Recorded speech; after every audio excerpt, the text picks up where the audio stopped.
Hello everyone, स्वागत है आपका आपके अपने चैनल परफेक्ट फार्मेसी पे। मैं हूं सुनीता कंवर और आज के वीडियो के अंदर हम लोग डिस्कस करेंगे हमारा जो 5th सेमेस्टर का सब्जेक्ट है मेडिसिनल केमिस्ट्री सेकंड, इसके important questions with answers. So 2 marks के जो क्वेश्चंस है वो इंपॉर्टेंट क्वेश्चंस एंड साथ ही साथ उनके आंसर्स जो है वो कम्प्लीटली डिटेल के अंदर हम लोग इस वीडियो के अंदर डिस्कस करेंगे। ठीक है, तो ये वीडियो आपके लिए एग्जाम के लिए बहुत ज़्यादा इंपॉर्टेंट रहने वाली है, तो आप इस वीडियो को एंड तक देखिएगा। एंड इसकी PDF जो है वो आपको हमारे टेलीग्राम चैनल पर मिल जाएगी एंड टेलीग्राम चैनल का लिंक जो है वो डिस्क्रिप्शन में दिया हुआ है, तो आप वहाँ जा करके चेक कर सकते हैं। ठीक है, एंड इससे पहले completely unit wise important questions के वीडियो जो है सभी सब्जेक्ट्स के वो हमारे चैनल पर ऑलरेडी अपलोडेड है, तो वो भी आप जा करके चेक कर सकते हैं। ठीक है, तो चलिए सबसे पहले फर्स्ट क्वेश्चन हम लोग देखते हैं हमारे पास क्या है।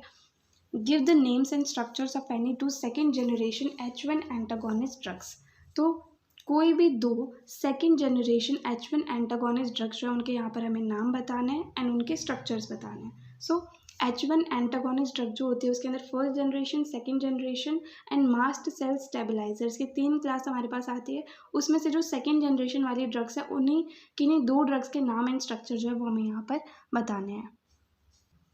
सो फर्स्ट ड्रग यहाँ पर आ जाएगी लोराटाडिन एंड दूसरी आ जाएगी सेट्रिजिन। ठीक है, तो लोराटाडिन जो है इसका स्ट्रक्चर किस तरीके से होगा, बेंजीन रिंग है। देन उसके बाद में यहाँ पर हमारे पास एक 7 मेंबर्ड रिंग दी हुई है एंड उसके बाद में यहाँ पर 6 मेंबर्ड रिंग है जिसके अंदर नाइट्रोजन भी प्रेजेंट है। ठीक है, यहाँ पर क्लोरीन जुड़ा हुआ है, यहाँ पर डबल बॉन्ड करके 6 मेंबर्ड रिंग है जिसके अंदर नाइट्रोजन है, यहाँ पर COOCH2CH3। ठीक है, तो ये है लोराटाडिन का स्ट्रक्चर।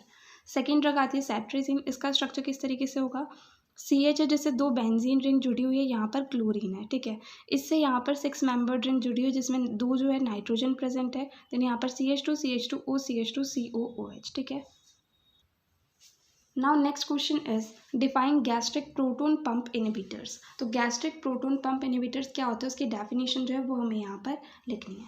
सो दोज ड्रग्स और agents that are use to control the gastric acidity and duodenal ulcers are known as gastric proton pump inhibitors.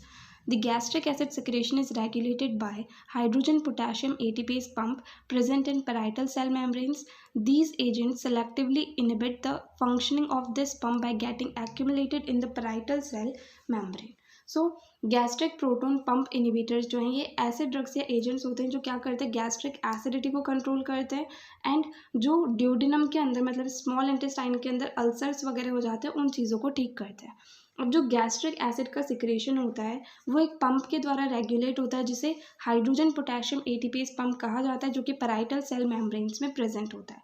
अब ये एजेंट्स क्या करते हैं, ये इस पंप की फंक्शनिंग को रोक देते हैं, जिसकी वजह से क्या होता है कि गैस्ट्रिक एसिड का सिक्रेशन जो है वो कम हो जाता है। तो गैस्ट्रिक एसिडिटी को ये कंट्रोल कर देते हैं। ड्यूडेनल अल्सर्स जो होते हैं, अल्सर छाले भी इसी वजह से होते हैं क्योंकि एसिडिटी ज़्यादा हो जाती है, तो उस चीज़ को भी ये ठीक कर देते हैं। ठीक है, इसके अंदर एग्जाम्पल्स आ जाएंगे omeprazole and pantoprazole. Next question is give synthesis of mechlorethamine. तो ये एक हमारे पास एंटी न्यूप्लास्टिक ड्रग है, इसका सिंथेसिस किस तरीके से होता है वो हमें यहाँ पर बताना है। ठीक है, तो इसका सिंथेसिस बहुत ही इजीली एक ही लाइन के अंदर हो जाता है। सबसे पहले 2 मॉलिक्यूल्स इथाइलिन ऑक्साइड के CH2OCH2, ठीक है, ये रिंग बनी हुई है। जब ये मिथाइल अमीन के साथ में CH3NH2 के साथ में रिएक्ट करते हैं तो क्या होता है, NCH3 CH2CH2OH CH2CH2OH जो है वो हमारे पास फॉर्म हो जाता है। देन SOCl2 की प्रेजेंस में ये OH यहाँ से हट जाते हैं, इसकी जगह पर ClCl जो है वो जुड़ जाता है, तो फाइनली मैक्लोरेथामाइन बन जाता है जो कि होता है NCH3 CH2CH2Cl CH2CH2Cl. ठीक है, next question is name any food plant products having anti neoplastic properties. तो किन्हीं भी 4 ऐसे प्लांट प्रोडक्ट्स के नाम हमें यहाँ पर लिखने हैं जिनकी एंटी न्यूप्लास्टिक प्रॉपर्टीज होती हैं। तो यहाँ पर हमारे पास जो एग्जाम्पल आ जाएंगे वो है etoposide, vincristine sulphate, vinblastine sulphate and vindesine. ठीक है, now next question is write down the synthetic procedure of diphenhydramine hydrochloride. तो ये हमारे पास एक एंटी हिस्टामिनिक ड्रग है, इसका सिंथेसिस किस तरीके से होता है वो कंप्लीट हमें यहाँ पर बताना है। तो इसका सिंथेसिस बहुत सिंपल सा होता है। डाइफिनाइल मीथेन मतलब CH2 एंड इसके साथ में 2 फिनाइल रिंग, 2 बेंजीन रिंग जो है वो जुड़ी हुई है।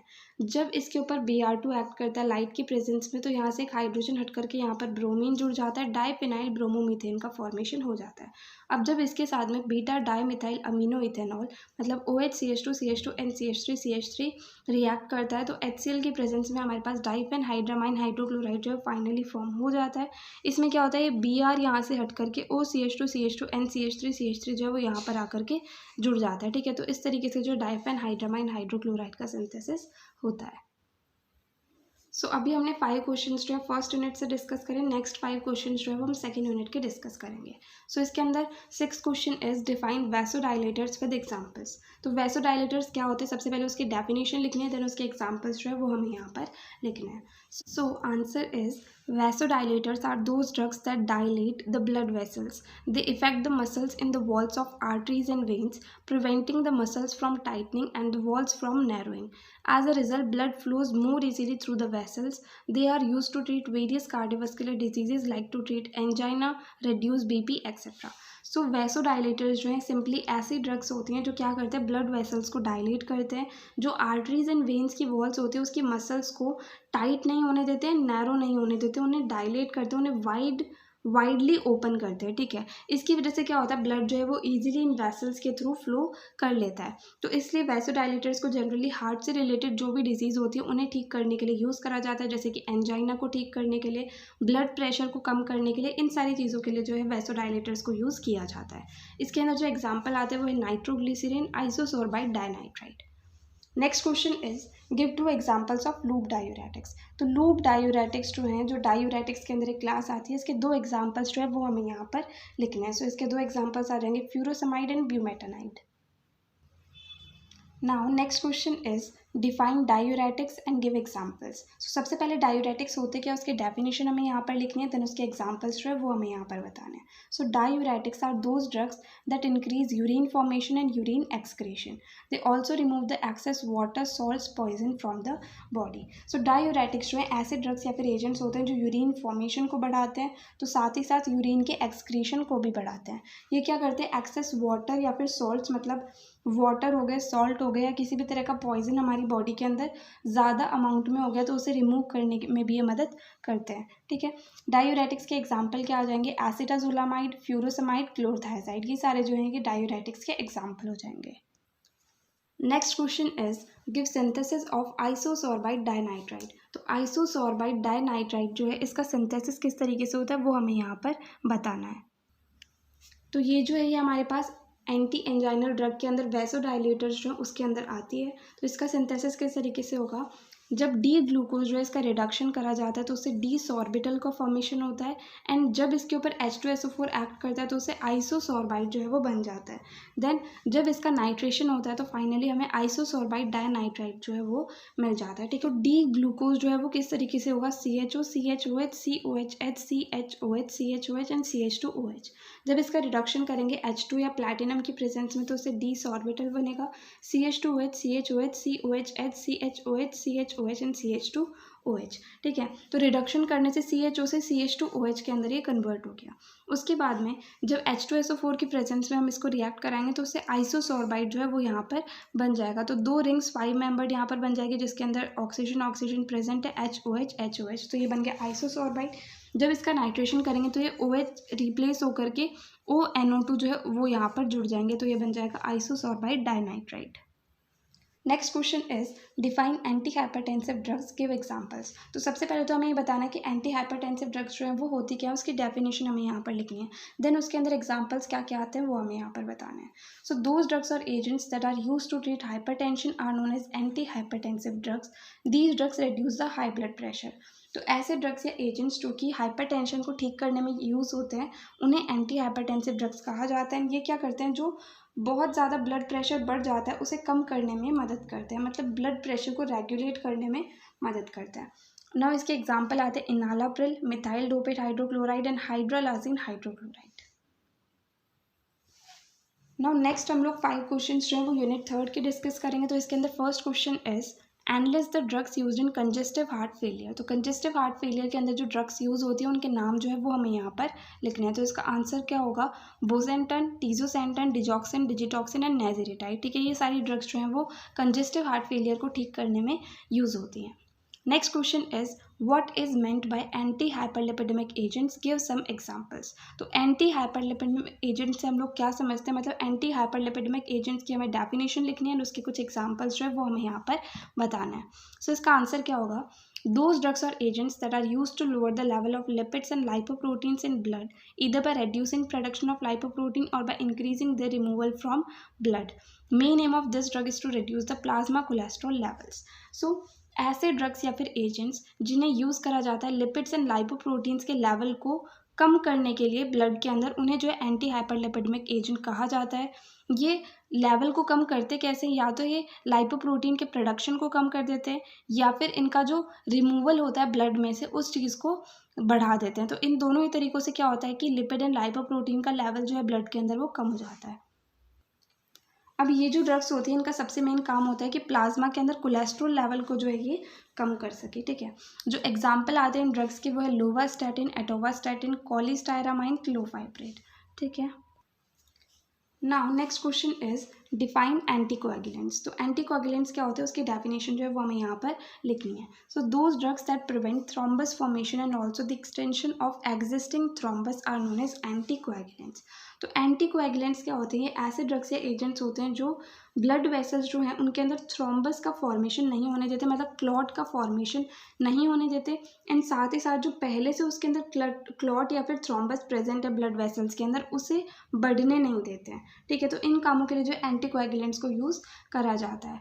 एग्जाम्पल इसके अंदर आ गए warfarin and anisindione. Next question is give 2 examples of anti arrhythmic drugs. तो एंटी एरिथमिक ड्रग्स की कोई भी 2 एग्जाम्पल्स हमें यहाँ पर लिखने हैं। सो एग्जाम्पल्स हमारे पास आ जाएंगे disopyramide phosphate and phenytoin sodium. Now next question is give synthetic procedure of warfarin. तो वारफेरिन जो कि हमारे पास एक एंटीकोएगुलेंट ड्रग है, इसका सिंथेटिक प्रोसीजर किस तरीके से होगा, मतलब इसका सिंथेसिस किस तरीके से होगा वो हमें यहाँ पर बताना है। तो सबसे पहले मिथाइल सैलिसाइलेट जिसमें बेंजीन रिंग के ऊपर OH एंड OCOCH3 प्रेजेंट है, इसका हम एसिटाइलेशन करेंगे तो यहाँ पर भी हमारे पास में OCOCH3 आ जाएगा, तो इसे कहेंगे मेथाइल एसिटाइल सैलिसाइलेट। देन जब इसका साइक्लाइजेशन होगा तो ये बेंजीन रिंग है, इसके साथ में O आ गया, यहाँ पर OH आ गया, यहाँ पर डबल बॉन्ड O आ गया, तो 4 हाइड्रोक्सीकुमेरिन का इससे फॉर्मेशन हो गया। अब इसके बाद में इसके ऊपर ये वाला कंपाउंड ऐड होगा तो ये benzene ring CH double bond CH CO CH3, तो ये जो है वो ऐसा का ऐसा यहाँ पर आकर के जुड़ जाएगा। तो इतना स्ट्रक्चर जो हमारे पास पहले से था, अब इसके ऊपर ये वाला स्ट्रक्चर आकर के जुड़ गया CH CH2 CO CH3 and benzene ring. तो इस तरीके से जो वारफेरिन का सिंथेसिस होता है। नाउ नेक्स्ट हम लोग यूनिट 4 के 5 क्वेश्चंस डिस्कस करेंगे। So first question is give structure of any 2 sex hormones. तो किन्हीं भी 2 सेक्स हार्मोन्स के स्ट्रक्चर जो है वो हमें यहाँ पर बनाने हैं। तो टेस्टोस्टेरोन एंड प्रोजेस्टेरोन, इन दोनों का स्ट्रक्चर जो हमने यहाँ पर बनाया है। तो टेस्टोस्टेरोन का स्ट्रक्चर किस तरीके से होगा, 6 मेंबर्ड रिंग है, यहाँ पर डबल बॉन्ड O है, यहाँ पर एक डबल बॉन्ड है, यहाँ पर CH3 है, यहाँ पर एक और 6 मेंबर्ड रिंग है, यहाँ पर 6 मेंबर्ड रिंग है एंड ये 5 मेंबर्ड रिंग है। तो सेक्स हार्मोन्स जो है स्टीरॉइड्स के अंदर आते हैं। स्टीरॉइड्स के अंदर ये 4 रिंग्स जो है वो जनरली प्रेजेंट रहती हैं, ठीक है। उसके अलावा यहाँ पर हाइड्रोजन आ गया, यहाँ पर हाइड्रोजन आ गया, यहाँ पर हाइड्रोजन आ गया, यहाँ पर CH3 आ गया एंड यहाँ पर OH आ गया। तो इसी तरीके से प्रोजेस्टेरोन जो है इसका भी स्ट्रक्चर कंप्लीट सेम रहता है, वैसे यहाँ पर जो है इसके अंदर COCH3 जो है वो जुड़ता है, ठीक है। Next question is analyse the drugs used in erectile dysfunction. तो इरेक्टाइल डिसफंक्शन को ठीक करने के लिए जो ड्रग्स यूज होती हैं उनके नाम जो है वो हमें यहाँ पर लिखने हैं। तो 2 ड्रग्स के नाम हमने यहाँ पर लिखे हुए हैं, sildenafil and tadalafil. Now next question is name any 4 drugs under the category of corticosteroids. तो कॉर्टिकोस्टीरॉइड्स कैटेगरी के अंदर किन्हीं भी 4 ड्रग्स के नाम जो है वो हमें यहाँ पर लिखने हैं। तो वो नाम आ जाएंगे cortisone, hydrocortisone, prednisolone and betamethasone, ठीक है। Next question is define oral contraceptives. तो ओरल कॉन्ट्रासेप्टिव्स क्या होता है उसकी डेफिनेशन जो है वो हमें यहाँ पर लिखनी है। So drugs that are used to prevent pregnancy are known as oral contraceptives. तो जनरली उन ड्रग्स को ओरल कॉन्ट्रासेप्टिव्स कहा जाता है जो कि प्रेगनेंसी को रोकने के काम आती हैं। इसके अंदर जो एग्जाम्पल आएंगे वो हमारे पास माइफप्रिस्टोन, नॉर्जेस्ट्रिल, लेवोनॉर्जेस्ट्रॉल, ठीक है। ये जो है इसके एग्जाम्पल आ जाएंगे। Now next question is what are anti thyroid drugs. तो एंटी थायराइड ड्रग्स जो हैं वो क्या होती है वो हमें यहाँ पर बताना है। So those drugs that are used in treatment of hyperthyroidism means these drugs are given when level of thyroid hormones are increased in body, they act by interfering with the synthesis and release of thyroid hormones. तो anti thyroid drugs जो हैं वो ऐसी drugs होती हैं जिन्हें hyperthyroidism को ठीक करने के लिए यूज़ करा जाता है। हाइपरथायरॉयडिज्म का मतलब होता है कि थायराइड हार्मोन्स का लेवल जो है वो बॉडी के अंदर बढ़ गया है। तो ये ड्रग्स क्या करती हैं कि थायराइड हार्मोन्स जो है उसके सिंथेसिस या फिर उसके रिलीज को इंटरफेयर कर देती हैं, जिसकी वजह से क्या होता है थायराइड हार्मोन्स के लेवल को ये कम करने में मदद करती हैं। ठीक है, इसके अंदर एग्जाम्पल आता है प्रोपाइलथायोयूरासिल एंड मैथिमाजोल।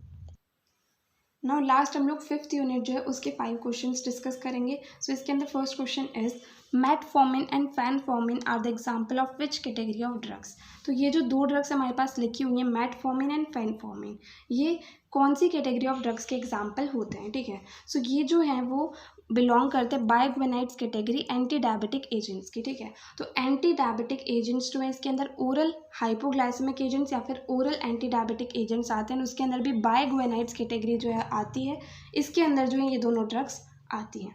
ठीक है, next question is give 2 examples of sulphonyl ureas. तो सल्फोनिल यूरियाज ये भी ओरल हाइपोग्लाइसेमिक एजेंट्स के अंदर ही आते हैं। इनके 2 एग्जांपल्स जो है वो हमें यहाँ पर लिखने हैं। तो इसका आंसर होगा टॉलब्यूटामाइड एंड क्लोरप्रोपामाइड। ये दोनों जो है सल्फोनिल यूरिया कैटेगरी के अंदर आती हैं।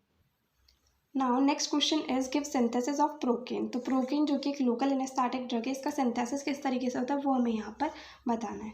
तो जब पैरा अमीनो बेंजोइक एसिड मतलब बेंजीन है उसके ऊपर NH2NCOOH है, जब ये 2 हाइड्रोक्सी ट्राई इथाइल अमीन के साथ में रिएक्ट करता है मतलब OHCH2CH2NC2H5 हीट करते हैं इसे इन H2SO4 के प्रेजेंस में रिएक्ट करता है, तो एक वाटर मॉलिक्यूल जब वो यहाँ से रिमूव हो जाता है एंड प्रोकेन जो है इसका सिंथेसिस हो जाता है। तो प्रोकेन के स्ट्रक्चर के अंदर यहाँ से NH2NCOO तो यहीं से रहता है, उसके बाद में यहाँ से जुड़ जाता है CH2CH2N C2H5 ठीक है, तो इस तरीके से जो प्रोकेन का सिंथेसिस होता है। Now next question is name any 4 local anesthetics that belong to the category of aminobenzoic acid derivatives।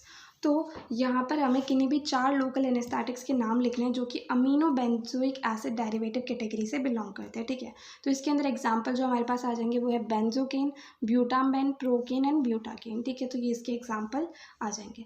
Now last question is give synthesis of tolbutamide. तो टॉल ब्यूटामाइड जो इसका सिंथेसिस किस तरीके से होता है वो हमें यहाँ पर बताना है। तो यहाँ पर इसका कंप्लीट सिंथेसिस लिखा हुआ है। सबसे पहले टॉल्यूइन जो है वो क्लोरोसल्फोनिक एसिड के साथ में रिएक्ट करता है, तो टॉल्यूइन के साथ में यहाँ पर SO2Cl जो है वो जुड़ जाता है। देन NH3 की प्रेजेंस में यहाँ पर SO2NH2 आ जाता है।